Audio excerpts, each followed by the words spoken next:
好啦，呢段 video 呢係教大家點樣去揾 gradient 嘅。咁 gradient 中文我哋個坡度。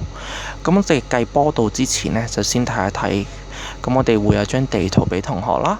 咁呢張地圖呢，你會見到有唔同嘅線嘅。咁呢啲線亦都有個數值。嗱，呢啲線首先我哋會俾個名，佢叫 contour lines， 中文叫等高線。100、200、300、400、500咩意思呢？個單位係米啊。即係話，連住呢條線嘅所有地方，佢都係高100米嘅。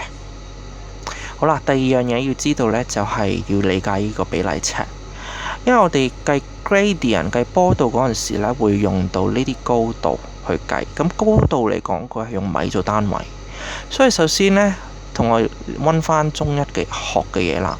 2萬呢，其實個單位 cm。首先我哋就要將後面兩個零刪咗佢，所以呢，就係200米啦。即係話喺地圖上嘅1cm 係等於真實嘅200米。咁所以同學如果見到係呢一種嘅比例尺嘅話呢，係一定要查兩個零變翻做米嘅，跟住先可以計落去嘅。好啦，咁跟住 gradient 呢，我哋本身同學需要記一記有條咁嘅式㗎。Vertical distance over horizontal distance。題目就好少叫你背呢條式出嚟，但係你要需要知道係點樣揾呢兩嚿嘢啦。Vertical distance 咧，簡單啲嚟講呢，就要睇翻嗰個地方最高個點嘅高度呢，去減最低個點嘅高度。好啦，如果我哋舉個例嘅話呢，我哋去睇下 E 呢個嘅 slope 啦。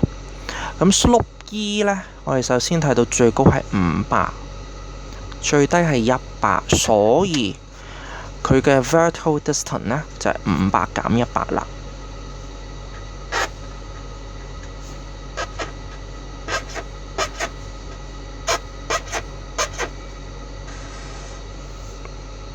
好啦 ，horizontal distance 咧係點樣嘅呢？係點樣揾嘅呢？咁啊，如果係簡單啲記嘅話呢，我會咁樣記嘅，間尺去乘比例。咁呢個比例嘅話呢，間尺去乘比例。比例記住啦，我哋係用米做單位嘅。好啦，如果睇翻呢個地圖呢，我哋已經轉咗米啦。頭先係200米，間尺嘅意思呢，就請同學去度一度呢度喺地圖上佢有幾長。咁所以呢，考試記得攞把間尺啦。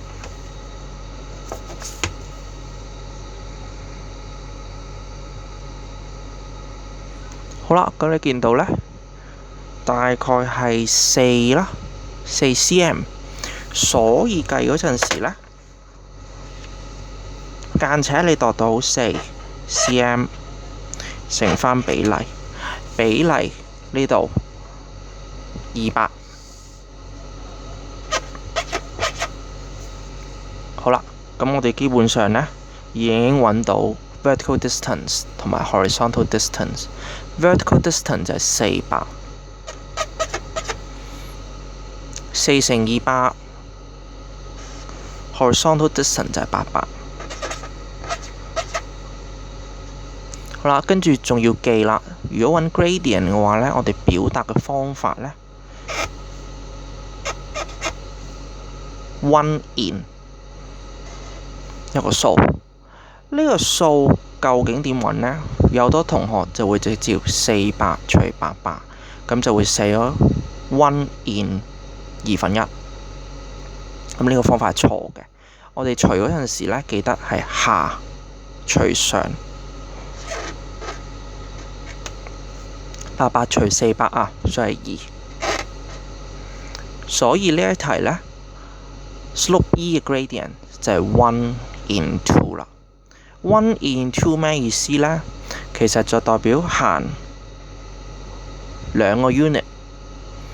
個地方呢就會升高1個 unit。